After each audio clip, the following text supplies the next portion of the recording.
Bore da gyfeillion. Mor dda ac mor ddymunol yw i bobl byw'n gytun. Y mae fel olaw gwerthfawr ar y pen, yn llifo i lawr dros y farf, dros farf Aron, yn llifo i lawr dros goler ei wisgoedd. Y mae fel gwlith Hermon, yn disgyn i lawr ar fryniau Saeson, oherwydd yno y gorchmynodd yr arglwydd ei fendydd, bywyd hyd byth. Cawn ni ganu ddim yn cyntaf, o emyn 440, hymn number 400, sorry, that's the tune. Cawn ni ganu emyn 523, hymn number 523. O gariad yn feidrol ei faint, bod llwch mor anheilwng yn cael y fath braint, cael heddwch cydwybod a'i chlirio drwy'r gwaed, a chorff y farwolaeth sef pechod dan draed. Mae'r jwbil tragwyddol yn awr wrth y drws, fe gododd yr heilwen, ni gawsom y tlws, daw gogledd a dwyrain, gorllewin a de, yn lluoedd i foli tywysog yn ne. Emyn 440.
Darlleniad o'r Efengyl ar ôl Marc.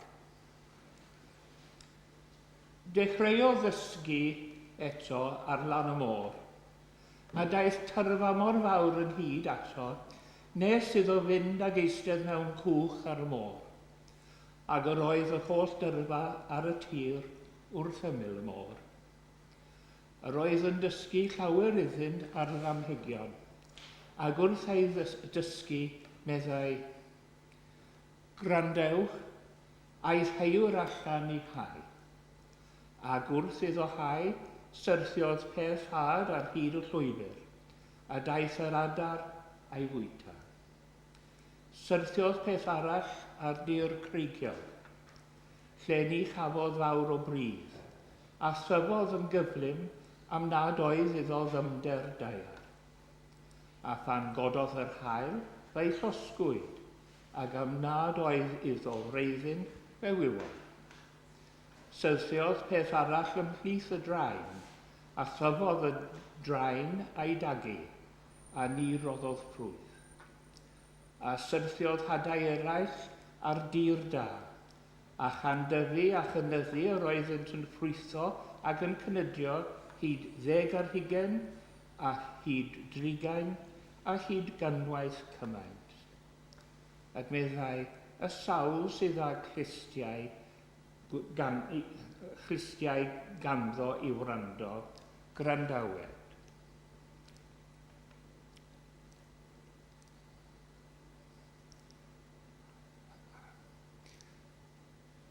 And he said to them, "Do you not understand this parable? How then will you understand all the parables?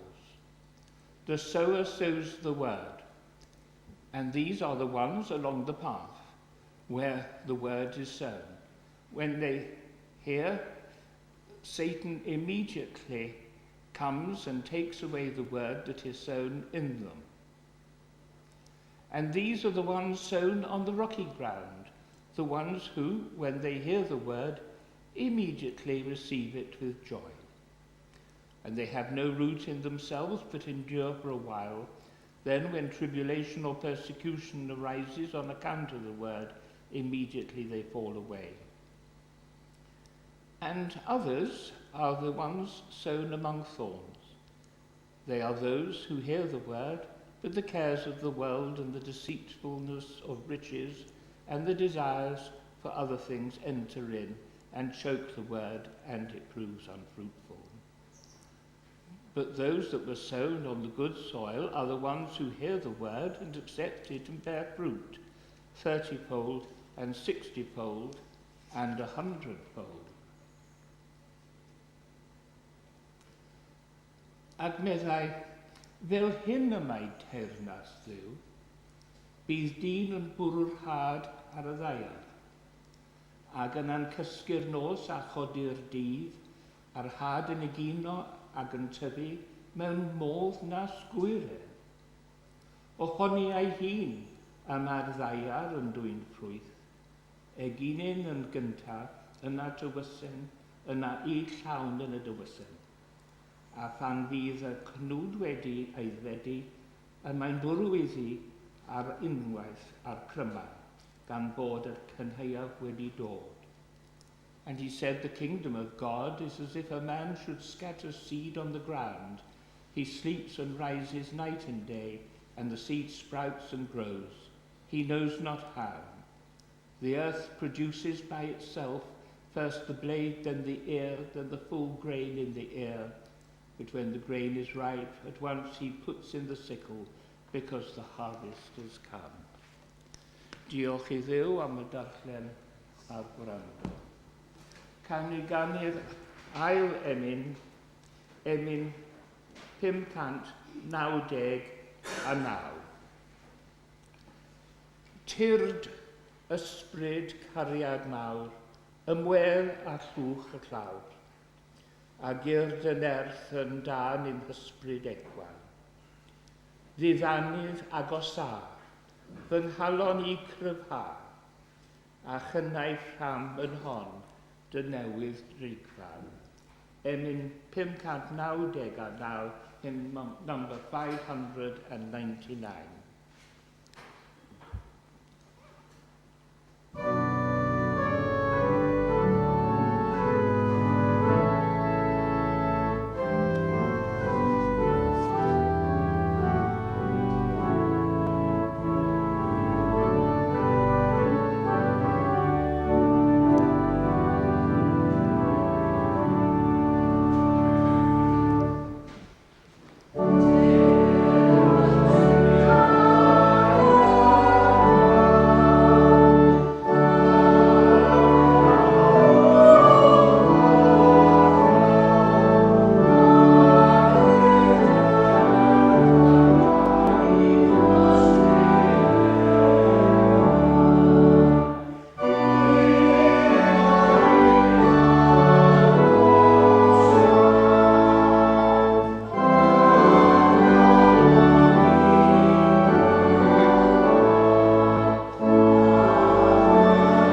Ti ddiw a folwn, ti a gydnabyddwn yn arglwydd. Yr holl ddair a thawl di, y tad rhagwyddol. Arna ti a llefa'r holl anylion, y nefoedd a'r holl nerthoedd o'i mewn. Arna ti a llefa cerywiaid eserachau a lleferydd di-baid. Sanctaidd, sanctaidd, sanctaidd, arglwydd dduw y llioedd. Nefoedd a daia sy'n llawn o thogoniant. Gogoneddus gor yr apostolion a thfawl di. Molianus nifer y proffwydi a thfawl di. Ardderchoglu y merthyron a thfawl di. Yr eglwys lan drwy'r holl fyd a thafyr di. Y tad o anfeidrol fawredd. Tan rydeddus wir ag unig fawr. Hefyd yr ysbryd glân y diddannydd. Ti Grist yw brenin y gogoniant, ti yw tragwyddol fab y tad. Pan gymerais arnat waredi dyn, ni ddiastyraist ffri o wirydd. Pan orchfygais torth nerthangau, a gorais deirnas neb i bawb sy'n credu. Ti sydd yn eistedd ar ddeheilawr Duw yng ngogoniant y tad. Yr ym yn credu mai tydi a ddaw yn farnwr arno. Gan hynny at olygwn y ti gynorthwyo dyweision a brynaes dath werthfawr waith. Par iddynt gael ei cyfrif gyda'r saint yn y gogoniant tragwyddol. Arglwydd diweddais dy bydded ysbryd glân yn ein tywys i bob gwirionedd. Felly yr addewaist, ag felly yr ydym yn credu ag yn ymddiried. Agor ein calonnau i'w dderbyn, ein meddyliau i'w amgyffred, anhywyllus i ufuddhau iddo, gogoniant i ti.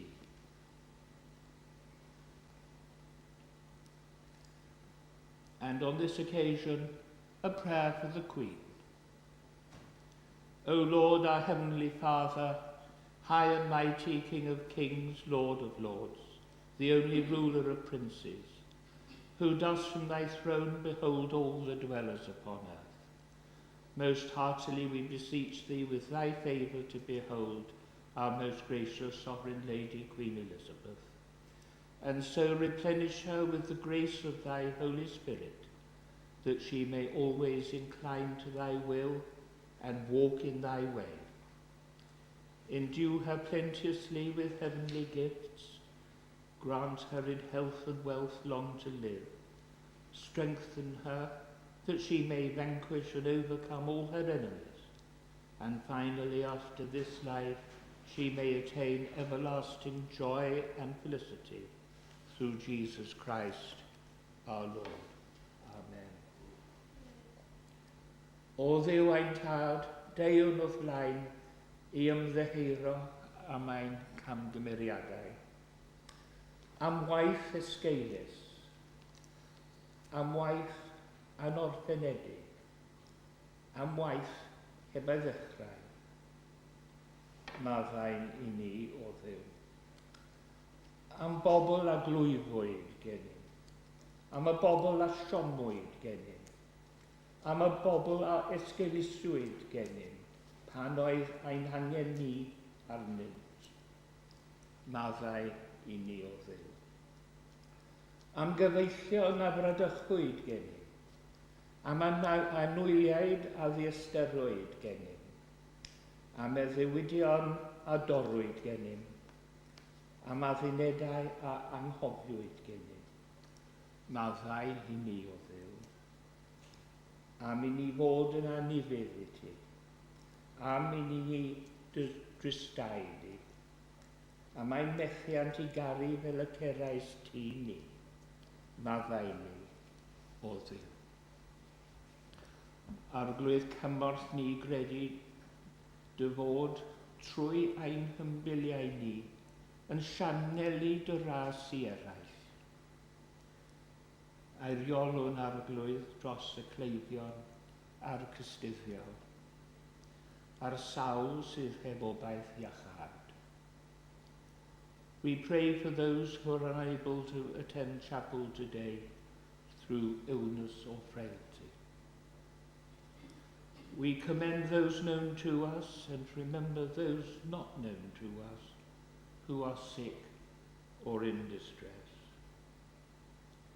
We pray for those whose pain is intensified by loneliness. We pray for those spending their last days in hospices, that they may know your presence with them. Ei reolwr dros y rhai sy'n gweini ar eraill, yn lleddfu poen ac yn iachau a fiechydon. We pray for all the hard-pressed nurses and doctors and support staff. We thank you for their energy and courage. We pray for our National Health Service, that all the pressures on it may be resolved. In like manner, we pray for all our care homes. We pray for all those engaged in medical research, and thank you for the skill and dedication of those who have devised and produced vaccines for COVID and cures for other diseases. And we pray for those seeking to protect the lives and homes of those threatened by floods and drought. Arglwydd clywau'n gweddi dros y galarys a unig, a rhai ymau ei hiraeth yn ei llethu. Dros yr amddibad a'r digyfaill, a rhai sydd heb neb ei weddio drostynt. Arglwydd clywau'n gweddi dros gartrefi a rwygwyd gan drais anffyddlondeb a gynni. Dros y rhai sydd yn helloddi cartre ac yn unig yn hwyr y dydd. We pray for all those houses and homes we passed on our way to chapel this morning, especially those in which there is unhappiness.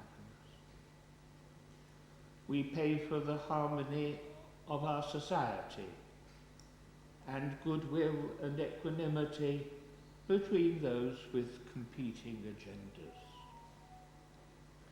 Arglwydd clywau'n gweddi dros y tlawd a'r digartre, a'r rhai sydd heb neb i'w hymgeleddu.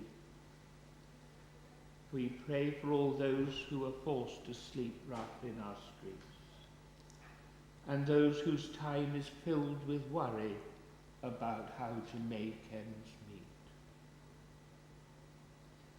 Dros y ffoaduriaid adnewynnog, we pray for those fleeing war and those living in countries where war has resulted in devastation and shortage of food. Dros bawb sy'n dioddef oherwydd trachfant eraill, we pray for those forced by reckless or greedy employers to work in dangerous conditions or conditions of slavery. Arglwydd clywau'n gweddi dros arweinwyr y gwledydd a phawb a osodwyd mewn awdurdod dros eraill. Dros bawb sy'n llafurio dros gyfiawnder a rhyddid, a phawb sy'n gweithio dros heddwch rhwng cenhedloedd. We pray for peace in Ukraine and cry out for all the people of Ukraine, wherever they may be. We pray for all Ukrainian soldiers and civilians who have been killed or wounded, and for their loved ones. We also ask for your help in praying for the Russian soldiers who have been killed or wounded, and their loved ones. And help us to understand that they too are victims of the depravity which war engenders. We ask you to endue their leaders with insight into the true nature and consequences of their actions. Arglwydd clywai gweddi dros yr eglwys ledled y ddaiar, a chynulleidfaoedd dy bobl ym mhob man. Dros y rhai sy'n cyhoeddi'r Engil Crist, a rhai sy'n wynebu gwrthwynebiad ag erlyd. Arglwydd clywai'n gweddi. Idd ddwylo di ddiw dad y cyflwynwyr na'n hunain, a'n gilydd a'n gweddiau, gan ofyn i ti a'n defnyddio i gyflawni dy ewyllus ac i estyn dy deyrnas. Ac yr ydym yn gofyn hyn yn enw a haeddiant ein harglwydd Iesu Grist, a ddysgodd i ni weddio ein tad.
Wel, diolch yn fawr am y croeso. Cawn ni ganu emyn 836. Hymn number 836. Ior althad ar y holl greadigaeth, tarfle cariad wyt dy hun. Ynod profwn fywyd lletach, dyfnach na dirnadaeth dyn. Gall mae drolyn gwan, dibynnol yn o symud, bod a byw. Drwod rhed llynynnau amser, bensau'r nef ag arglwydd ddiw. Emyn 836.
I was delighted to accept the invitation to take today's service, but little did I realize at the time that my sermon was going to be the climax of the Jubilee celebrations. I hope you will forgive me if I remain seated during my address to you. This is what the kingdom of God is like. A man scatters seed on the ground. Night and day, whether he sleeps or gets up, the seed sprouts and grows, though he does not know how. All by itself, the soil produces corn. First the stalk, then the ear, then the full grain in the ear. As soon as the grain is ripe, he puts the sickle to it, because the harvest has come. This is a short, simple, unassuming, and unpretentious parable. There is nothing dramatic about it. It is easy to pass over this one. Yet there is much of great importance that it has to say. Once sown, a seed grows of its own accord, without human intervention. The earth yields its fruit of itself. The harvest does not depend on our efforts and is not impeded by our failures.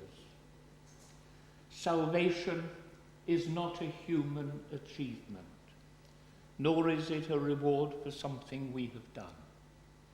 It is a gift graciously bestowed. As we read in the Epistle to the Ephesians, by grace you have been saved by faith, and this is not your own doing, it is the gift of God. And what a reassuring and encouraging message this is. In the midst of man's mischief, in the midst of his schemings and bad speculations, his shaping and misshaping, his activities and his failures, there is still another stream of events flowing silently on. God is letting his seeds grow and achieving his ends. All the time the Lord is at work. What this parable says to us is this: the one fixed pole in all the bewildering confusion is the faithfulness and dependability of God. Throughout all the twists and turns of history, amidst all the turmoil of states being in conflict, and also through all the confusions of our personal lives, there runs the all-important thread of God's purpose. And God's purpose will proceed however poor the preacher is, and will grow however idle or lazy we are.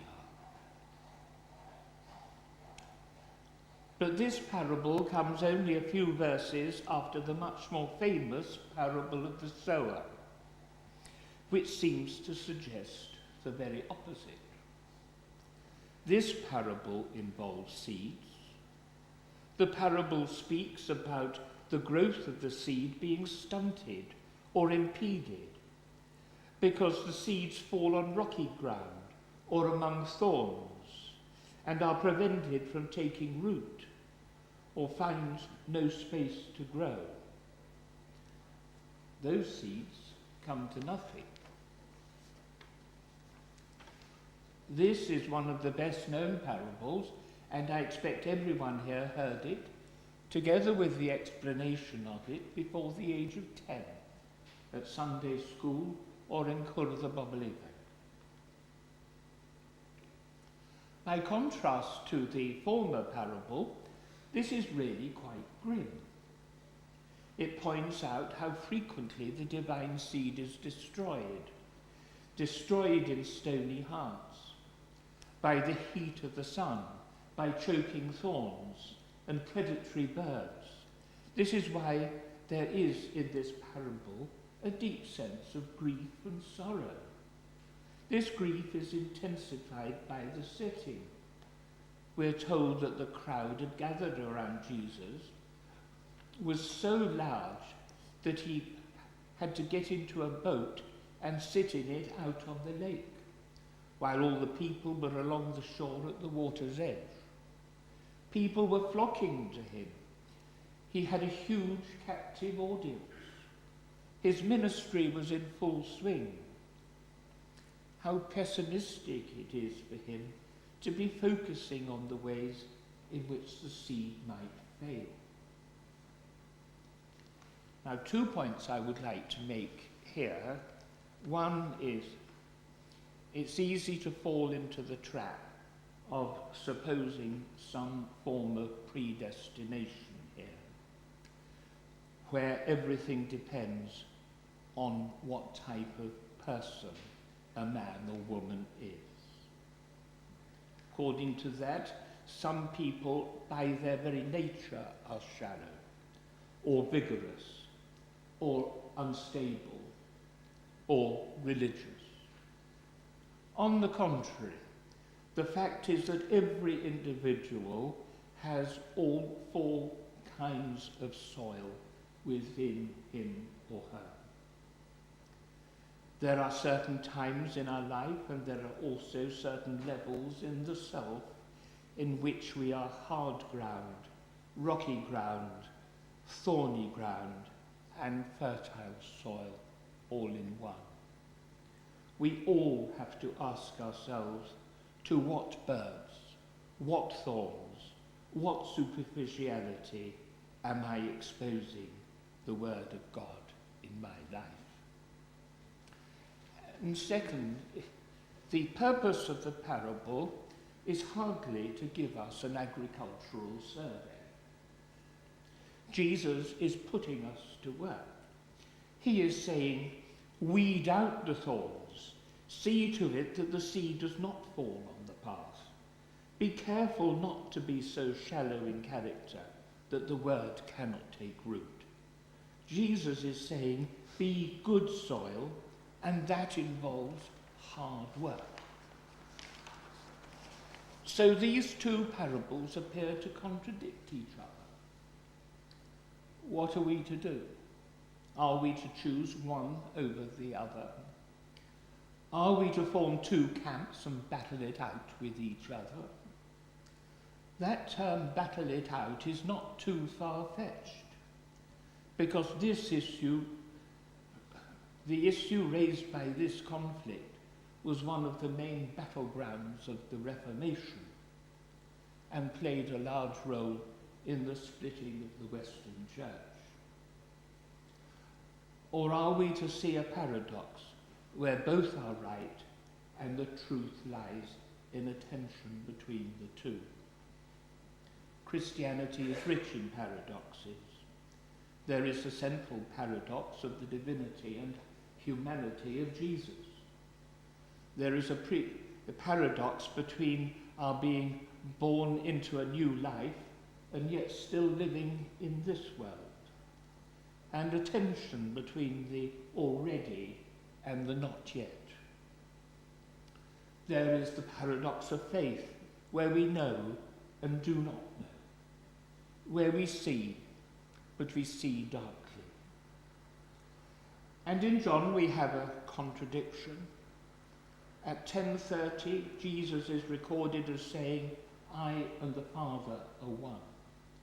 But at 14:28 we read, the Father is greater than I. A lot has been written here, but why can't we recognize that this tension runs through the whole of John's Gospel?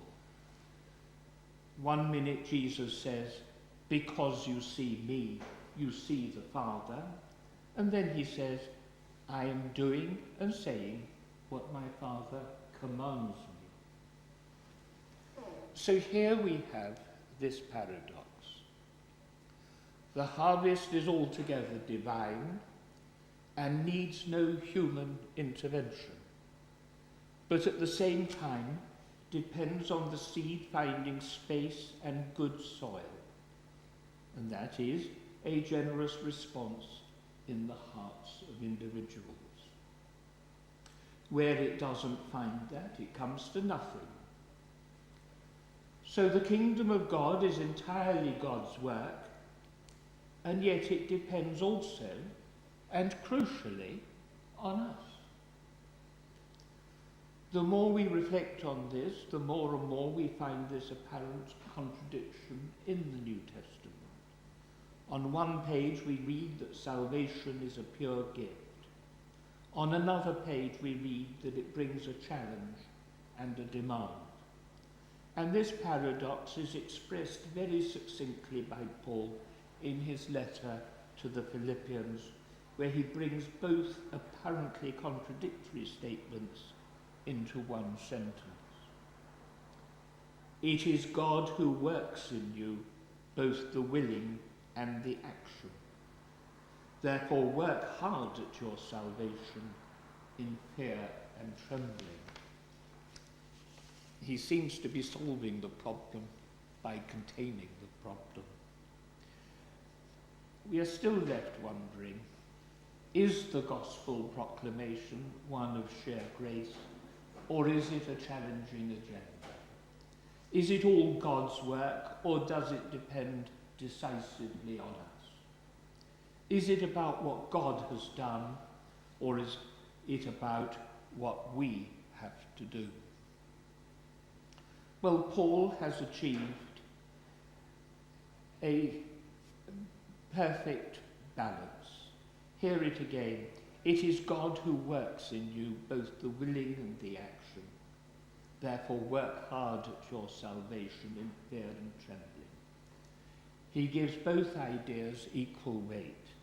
He is on both sides of the debate, and he has created a perfect synthesis. This balance is something we often fail to achieve. So often the church has neglected the joy and beauty of the gift and has concentrated instead on the demand. And it is the job of the preacher to proclaim the gift with joy and enthusiasm, so that the gospel is not reduced to a demand, detaching it from God's wonderful grace.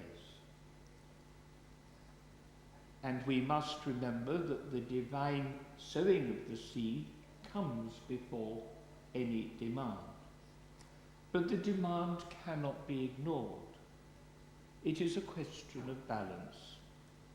It is not a question of gift and demand being alternatives, of the gift replacing demand. There must be a synthesis. Only by grasping this synthesis do we show a proper grasp of the gospel, a proper appreciation of the dialogue between God and his people. For centuries, theologians have struggled with this paradox and have got it wrong, on occasions very badly wrong. In some quarters there has been a tendency to overemphasize the task aspect of the gospel, thus reducing the gospel to commandments. In some quarters a tendency to detach the gospel from moral demands by focusing almost exclusively on the gift aspect of the gospel. These aspects can all too easily become polarized, and history has one spectacular example.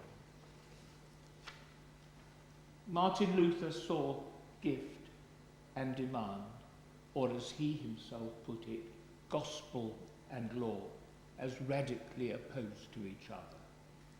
He said the Catholic Church preached law, whereas he preached the gospel of sheer grace. And Luther split the Western Church.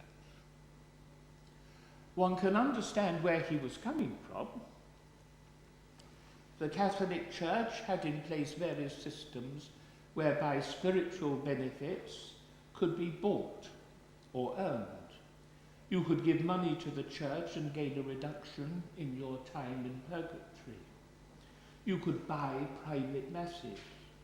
You could build up your credit by going on pilgrimage. These are just a few examples.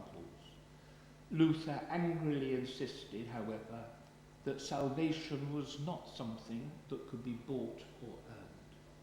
He said salvation was a free gift acquired through faith and not works. I recall coming across a footnote in Bunyan's Pilgrim's Progress. He made reference to a friend who joined an ultra-Protestant group that believed that once you were saved, you could get up to all manner of mischief, crime, depravity, or heinous criminality without any such conduct affecting your vested right to salvation. Bunyan strongly disapproved of this group, and they were generally condemned as heretics. But this was, after all, no more than the logical conclusion or the reductio ad absurdum of adopting gift to the rejection of demand. This is all part of the very issue raised by our two parables. Luther dealt with this issue, but he saved his most ferocious polemic for the interpretation of the term righteousness of God in the first chapter of Romans. But it boils down to the same issue. And in Romans, there were two particular grammatical points furiously fought. On each of these two grammatical points, the Protestants insisted on their interpretation, and the Catholics insisted on theirs. I'm sure you wouldn't thank me for pursuing this in detail, but the reason I've mentioned it thus far is this. In 1988, Professor James Dunn of Durham University produced what is widely regarded as the most authoritative commentary on Romans. In it he concludes, after exhaustive discussion, that on both of the grammatical issues, both the Protestant and Catholic standpoints were and are correct. And James Dunn, or Jimmy Dunn as everybody knew him, was a Presbyterian. This teaches us about how to approach Scripture. We need to stop using the Bible to assert our own ideas or reinforce our own standpoints. We must approach Scripture with humility, integrity, and obedience, and let God do the speaking. Faith is nothing but being quiet and receptive when God speaks, being still when God acts. When we do this, we are giving God's seed good soil in which to grow. He who has ears to hear, let him hear. But how can people hear if they're constantly shouting insults at each other? If we are to be faithful to the gospel, we need to be persuaded, not just intellectually, but in our emotions and actions, that there is neither gift without task, nor task without gift. We cannot rightly emphasize the one without being equally emphatic about the other. God sows in us the potential, but in order to bear fruit, we must live up to the potential. It is God's fruit, and it grows by itself, but it needs warmth and watering and cultivation, and sometimes a lot of hard graft and a lot of sacrifice. What we are we are by sheer grace. But we have to strive to be what we are. And that is a paradox, if ever there was one. We are what we are by sheer grace, but we have to strive to be what we are. All our moral endeavour is a positive response to a prior unconditional grace. But the positive response must be positive and energetic, otherwise the grace comes to nothing.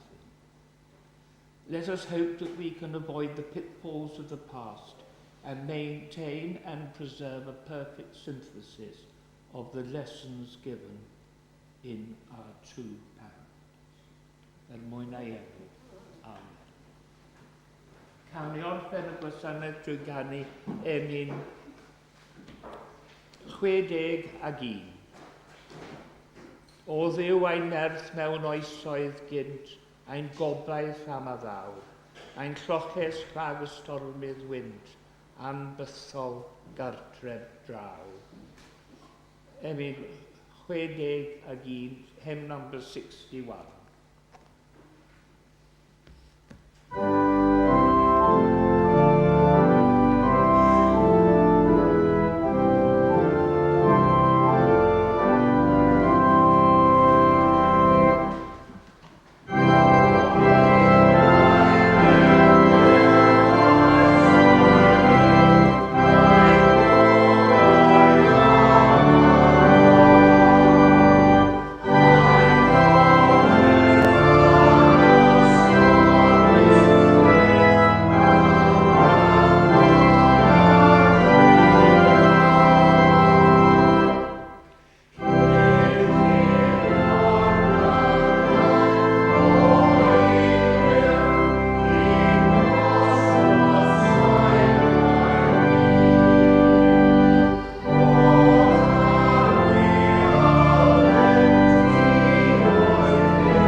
Boed I gariad yr arglwydd Iesu a'n tynnu ato ei hun.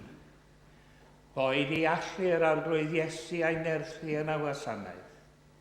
Boed I lawenydd yr arglwydd Iesu lenwi a'n hyneidiau. A boed I fendith y Duw holl alluog, y tad y mab a'r ysbryd glân, bod arnom yn awr ac am byth. Amen.